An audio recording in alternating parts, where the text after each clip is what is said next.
Joined the Royal Navy in 1960, and I specialised in microwave warfare. Radar, obviously, which uses microwave, but they don't just teach you radar, they teach you all about microwaves and other uses. So I understood about microwave warfare and how it can damage people, how it can harm people. And when I finished with the Royal Navy, I was also a diver in the Royal Navy. And microwaves are used in underwater mines as booby traps. Which actually got me interested, because I was actually taking a bomb to pieces underwater, and it was too complicated. And I brought it to the surface, and my partner that was on the surface said, "Don't be an idiot, take it back down." He said, if somebody's beaming you with microwaves, they'll go right through you, and as you open the casing, trigger a photoelectric cell, and it'll blow all of us up. And he said, if it doesn't go through to the bomb, it'll aim it at your head and make you make a mistake. And that's really got me interested from that point, because I thought, well, how can microwaves going into your brain make you make a mistake? I asked a lot of questions. I have a very curious brain. And the forces, they're very good at explaining things and telling you things. So I did that, and I also did a medical course while I was in to help me understand everything. And when I left, a small part of my job was to question captured agents, spies, terrorists, because microwaves then were used as weapons, as they are today. It is a perfect stealth weapon. And when governments don't like a group of people, for instance, the ladies who protest at Greenham Common in England about the American missile base they camped, they were microwaved. We microwaved Catholics in Northern Ireland to make them sick. It goes on all over the world. And it's a weapon that you don't know you're being targeted, because the dose is very, very low, which is actually more dangerous than a high dose. It's very, very low, and it may take a year or two, but you can cause neurological damage and cancers with low-level microwaves, and you can make all your opponents sick. It's a perfect weapon for a government to use. So that was going on, and I gathered all the information about that from people who were captured from other countries to find out what technologies they had, what pulse frequencies they used. But as I said, it was only a small part of my work, but because I was highly trained in it and I was useful, it just became a part of my working structure, along with master criminals and terrorists and all sorts of people that I found incredibly interesting, actually, to talk to. Very, very interesting. And then when I left there, I took a job teaching, and I taught advanced level physics, and I specialised in nuclear and atomic radiation, and again microwaves. And I've just always been in microwaves. And then it was a doctor. I went to see a doctor once, as most teachers do, with a sore throat. And he said, as most doctors do, it's viral, there's nothing I can do for you. And I was leaving, and he said, "Hang on, Barry," he said, "you're a physicist." And I said, "Yeah." And he said, "Can you explain something?" He said, "I went to a house that had a cot death 5 years ago. And the family moved, and a new family moved in, they had a new baby. The cot was in exactly the same place, and there was another cot death." And he said, 5 years apart. And he said, "There's a transmitter the other side of the child's bedroom wall. Could the transmitter cause the cot death?" And I said, "I don't know." I said, "But I'll look into it." And then I found that microwaves were involved, and I knew what microwaves did. And a while later, I went back to the doctor, I wrote a paper on it, and I said, there's your answer. Microwaves can cause cot death by 2 or 3 different mechanisms. There's your answer. And then, for some reason, he told somebody who told somebody, and people started phoning me up and writing to me, saying, can you explain this, or can you help with that? I've never actually asked anyone if I can do anything. They always come to me. And then the police came to me and said, we're getting this new tetra airwave system, we don't understand what's happening. Can you read all this scientific rubbish and just put it into Janet and John and tell us? And I said, of course I can. So that was published, and since then it snowballed and snowballed and snowballed, and now I receive up to 1,000 communiques a week from various countries, various people, and I can't handle it.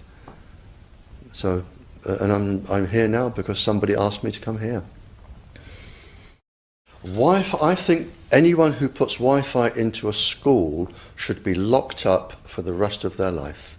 I really do. I think they're not fit to walk on the surface of this planet because they haven't looked at the research, and whatever incentive they have, it is not worth the genetic problems that parents are going to face with their children when they're born.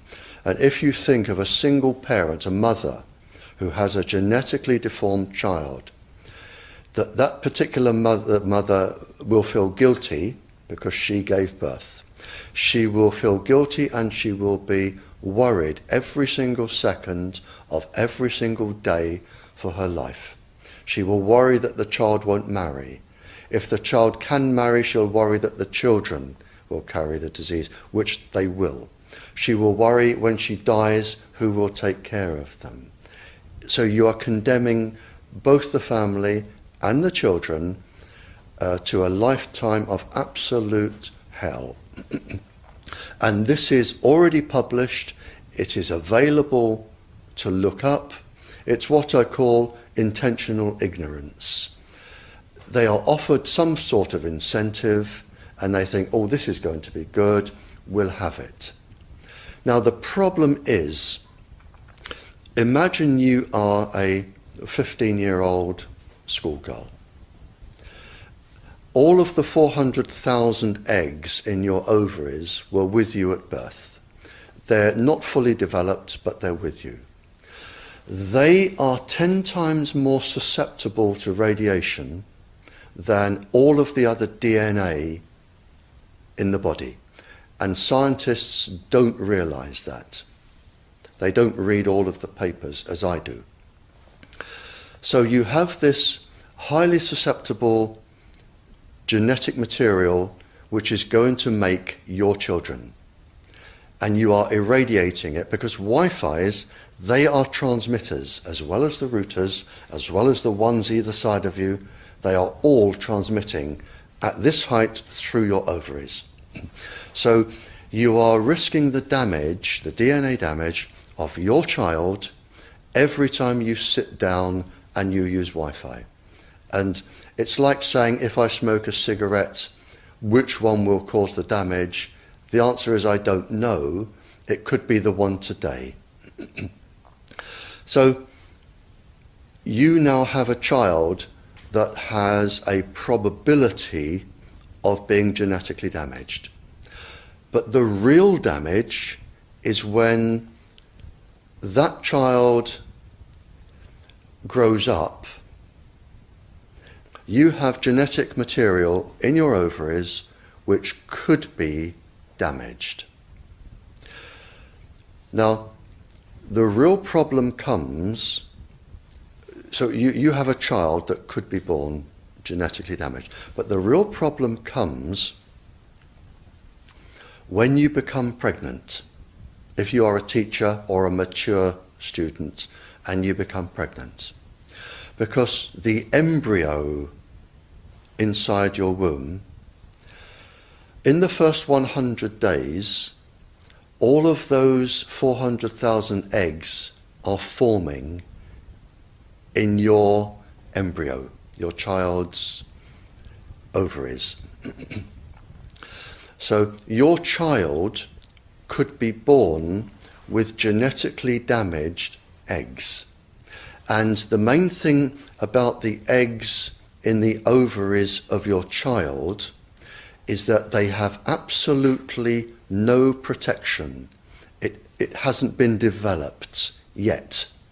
We have a natural protection against microwaves. It was developed since the Stone Age against thunderstorms and massive amounts of radiation coming into our body.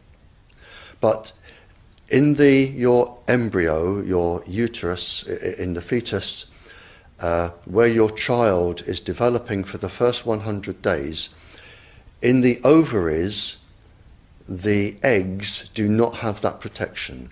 So they are at maximum risk from radiation. And for the first month or so, you wouldn't even know you were pregnant.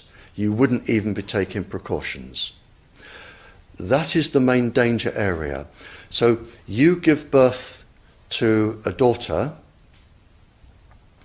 but her ovaries are now contaminated. She may be normal, she may be genetically damaged, but her ovaries are at the most risk. So when your daughter grows up and she becomes pregnant and has a baby, this is where one of these eggs will be fertilized and come out. So the real damage here is your grandchildren. That is where it is going to show most. And we already see this in animals that have reproductive cycles of a year or 2 years or 3 years. We're already seeing this, and it has been published by veterinary schools and vets and scientists, so we know this happens. And it's also been documented in the Cold War, when women were deliberately microwaved. So we know it does happen. The documents are there. And what you're risking by putting Wi-Fi into schools is the future generations of all of these girls. But it gets worse, because this particular DNA, the mitochondrial DNA inside you, and the DNA inside you, the mitochondrial DNA, you can trace unchanged to your mother, her mother, her mother, right the way back to the beginning of the human race in Africa, the Stone Age. You can trace your ancestors, if you could, right back to the very first lady. It is unchanged, the mitochondria. And that is being unchanged in your children, which means if you damage it, your child could be genetically damaged, then her child, and her child, and her child, forever. You are condemning the future generations of every single child until there are no more lines left in the female in your family. You must stop. A female must stop producing children for this to stop.